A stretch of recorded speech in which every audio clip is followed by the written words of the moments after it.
Estongo and hello.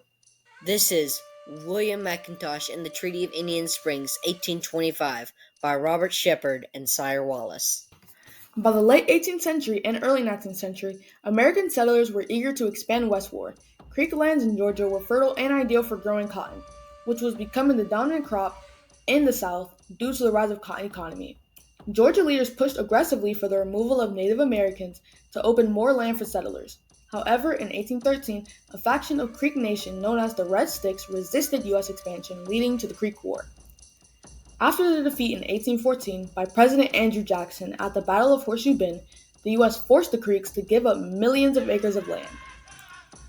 The remaining Creek Nation in Georgia was weakened due to the loss of land, unstable political leadership, as tension rose between the Creeks who resisted and those who cooperated with the U.S., as well as economic hardship from losing farmland and resources. The leader of the Creek Nation in Georgia at the time, Chief William McIntosh, fought alongside President Jackson against the Red Sticks, advocated for closer relation with the U.S. government, and often convinced the Creek people to sell land to them. William McIntosh, being bicultural, both Creek and Scottish, was a cultural bridge between these two very different worlds. He was able to effectively communicate with both parties, therefore making him a trustworthy leader. McIntosh, being a trustworthy leader, provided him with the rights to both sides and the responsibility to maintain these relationships. William T. McIntosh's relationship with Georgia by way of Governor Troup, his cousin, allowed him to relay Creek perspectives to Georgian government. He believed cooperation with the U.S. would benefit the Creeks even if it meant relocating westward. His pro-American stance put him at odds with the traditional Creek leadership, who opposed further land cessions. In 1825, William McIntosh and other Creek chiefs negotiated and signed the Treaty of Indian Springs. This controversial agreement ceded nearly all the remaining Creek lands in Georgia and parts of Alabama to the U.S. government in exchange for financial compensation and land in present-day Oklahoma.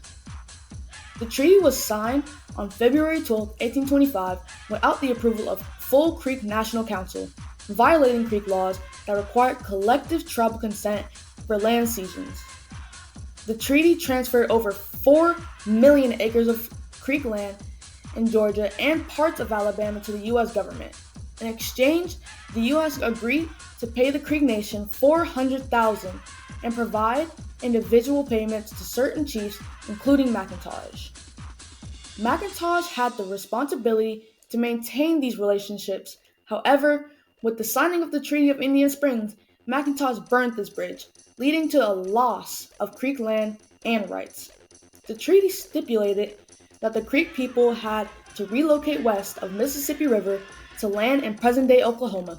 McIntosh and other signers were given personal payments and land grants, further angering the Creek Nation. The Creek National Council, led by opposing chiefs, denounced the treaty as fraudulent and sentenced McIntosh to death for illegally selling Creek land. In the early morning hours of April 30th, 1825, a force of around 200 Creek warriors surrounded McIntosh's plantation home, Loch Chutalafu, also called Acorn Bluff, near present-day Carroll County, Georgia. The warriors set fire to his house to force him out. McIntosh, realizing he was trapped, attempted to flee but was shot multiple times by the attackers. Despite being wounded, he continued to resist. After being shot, McIntosh was dragged out of his burning home and stabbed repeatedly with knives to ensure he was dead.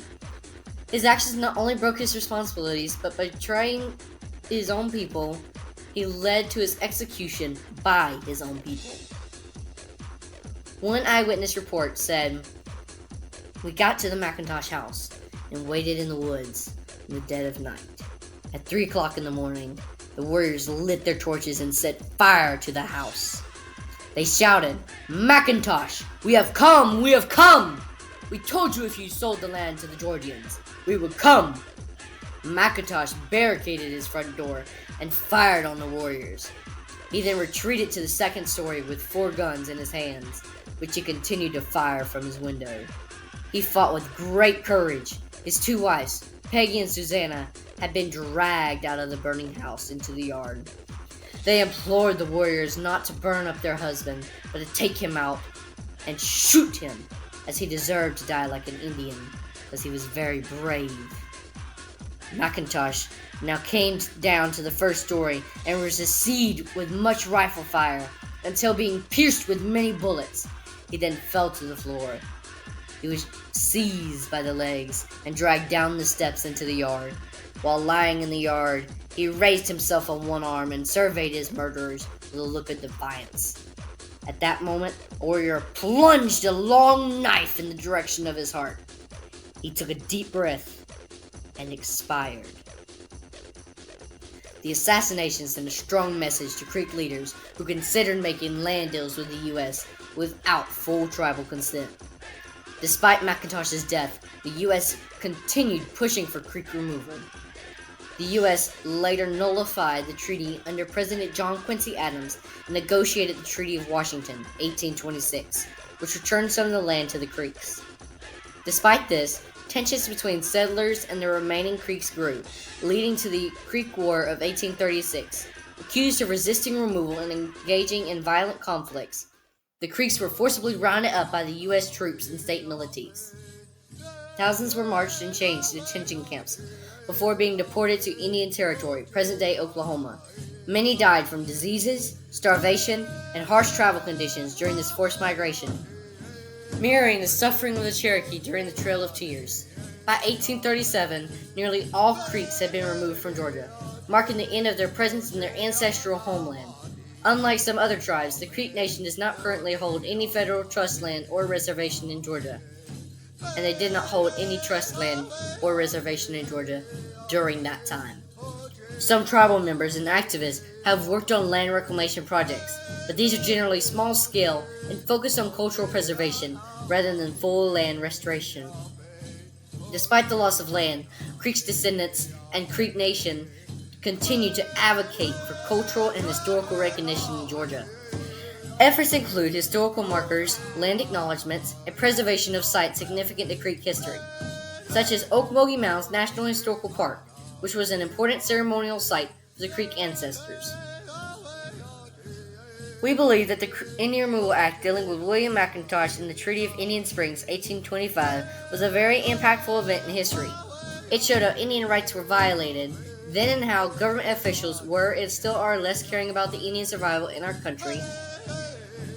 And the Indian Removal Act helped structure current-day deals with American government officials and their own Creek leaders. Despite the responsibilities our government has to the Indians through treaties and laws, Indians unfortunately still have to fight for the preservation of their land, the rights to education, and good health.